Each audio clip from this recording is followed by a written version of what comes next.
Welcome. You have reached review time with Imperial, and today's review will be Sisu.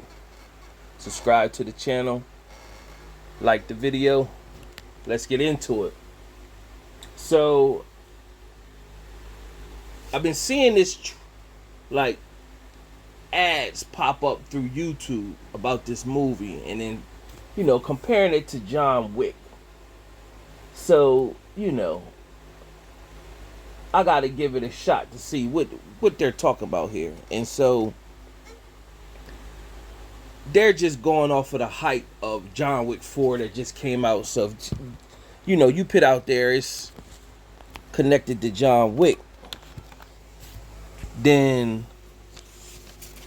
that's gonna get people to tune in. Where it's not really compared to John Wick, it's really compared to Rambo, and Rambo 1 at that, in my opinion. And once I get into the storyline, I express why I feel that way. So let's go over the cast. It's only a short cast where you go to Jorma Tamila as Aatami, Axel Henny as Bruno, and that's pretty much the main character. And then you got the antagonist, Bruno, and then you have some female characters in there, but they play a small role at the end. That you really the main focus is those two. So the setting of this movie is in the late 1944, towards the end of the during the Lapland War. So you got a Winter War veteran, Aatami Corpy. He lives alone in the remote wilderness of Lapland, and he's digging for gold.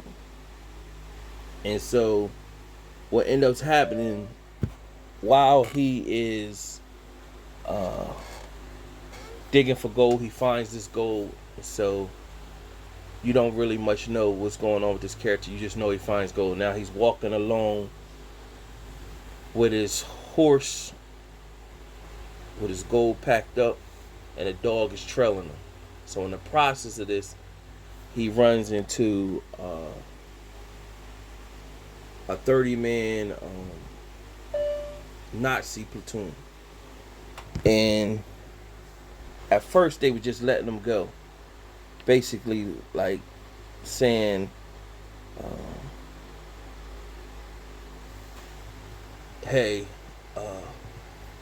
he's walking to his doom, let him go. So they let him go. So one thing you kept finding throughout this movie is that the main leader, Bruno, kept telling his right-hand man, which was like a sniper, let him go, let him go. You see that a lot, and that really ended up becoming his doomsday. So by the time you find out some women that's in the carriage of this Nazi platoon, that they, of course, they mistreating as women, that they have prisoners. And so what happens is, by the time he gets further down, he runs into another part of the platoon, but they're not going to let him go. So instead of them letting him go, they start messing with him and find out that he got gold. So of course it was probably about, let's say, 4 to 6 of them, about 4 of them, and he just wiped them out easy, killed them.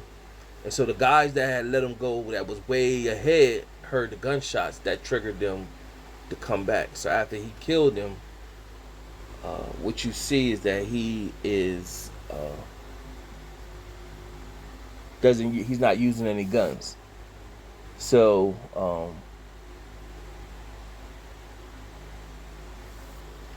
he doesn't have any guns.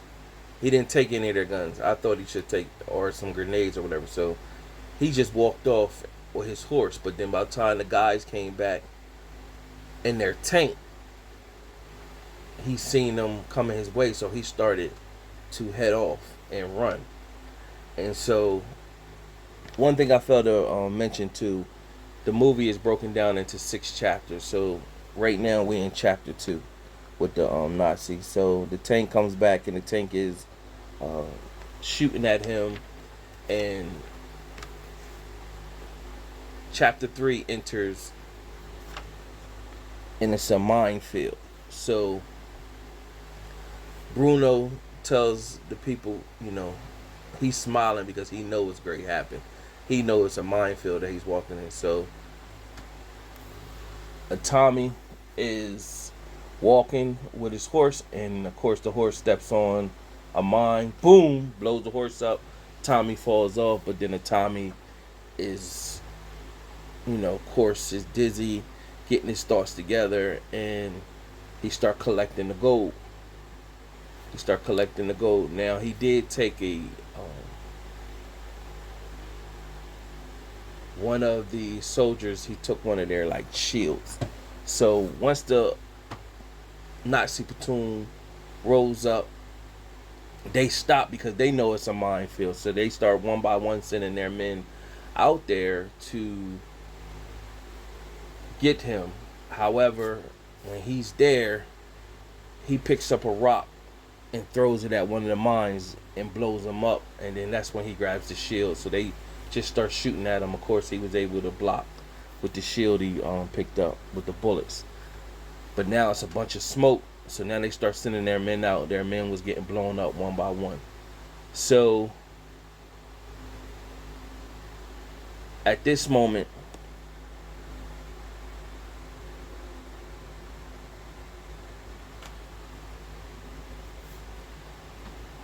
they're trying to figure out how to get to him. So eventually he makes it to like a riverbank. He got to get across. So he jumps into the water. Of course, the gold that he got allows him to sink down to the bottom. And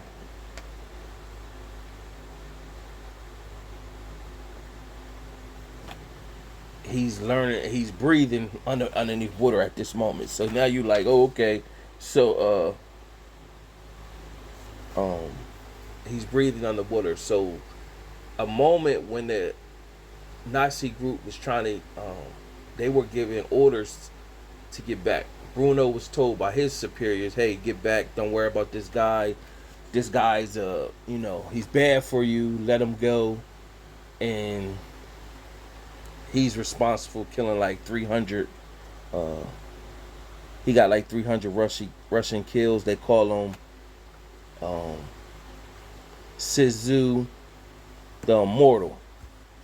So this guy, Bruno's looking at him like, yeah, right. Like, whatever. He don't believe the hype. So he start talking to the men like, listen, this whole war stuff gonna be over. Once it's over, we not gonna have no money. So he got gold. They knew he had gold because one of the men he found was able to get a piece of the gold and kept it. And so he was like, this is our retirement plan, basically. So they, of course,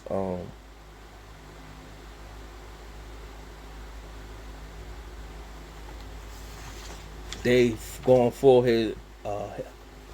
full steam ahead to go after Sisu. So at this moment, while Sisu is back to the riverbank, now they all start to crowd around the riverbank and start sending men diving in the water to get Sisu. Sisu is killing the men as they is jump in one by one, and he's using their body for air. That's what keeps him underneath the water. So one last man was on a boat, like a rowboat. So he pretty much was like, nah, I'm getting out of here. So he started rowing all the way back over to the other side. So Bruno's right hand man, the sniper, was trying to tell him, hey, you come back here. And he just wouldn't listen. So he, as closer as he got to the other side, the right hand man, the sniper, just sniped him, killed him. But by that time, Sisu was hanging on by the rope that was on the boat, and that helped him get across the river. So when he jumped out of the river, he used the man as a shield, and they were shooting at him, and so that's how he got out of that. He took a couple bullets at that time as well. So Bruno told his guys to get him a boat, and he seen Sisu had a dog, so he was going to use his dog to get um Sisu's weakness. You find out that Sisu has a family. He had a family. The family was killed. The Russians like kind of betrayed him, put him out there after he lost his family, and just left him out there. He learned to live off the land and became a savage, pretty much.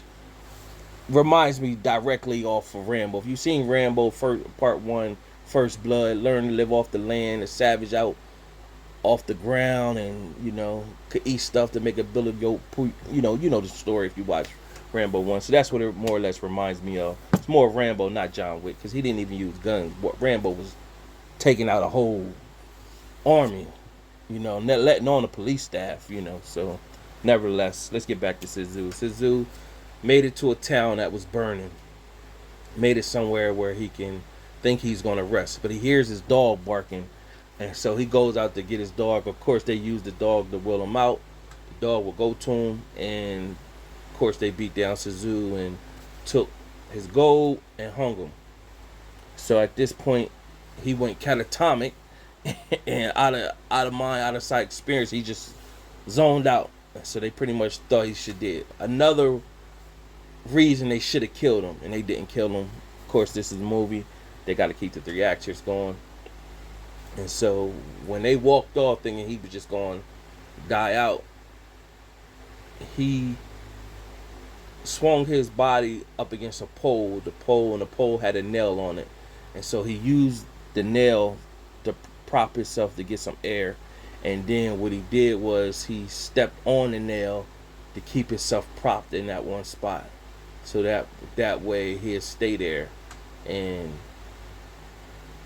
get his air. So what happened, the platoon or whatever sent a plane in that area just to collect whatever and kill anybody that might be still alive, to make sure everybody did. When they arrived, the gust of wind knocked the pole down. So of course that got him his full air at this point. So the dog was still just hanging around, and there was 2 guys that came on the plane. And when they came on the plane, Sisu pretty much killed one of them and then stabbed the other, slit the other one's throat. Was Gary kill him, but then he started thinking like, I could use that plane to go after the platoon. That's basically what he did. So he flew over where the Nazi platoon was, pretty much trashed the plane right there. And now when they seen the plane, that started making them think, oh snap, that's the rope I used to hang Sisu. So they start retreating, and now he start taking out the carriages one by one. And first it was the carriage with the women.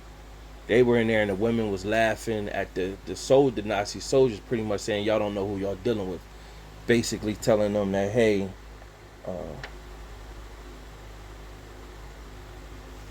he's not a mortal. He's no mortal.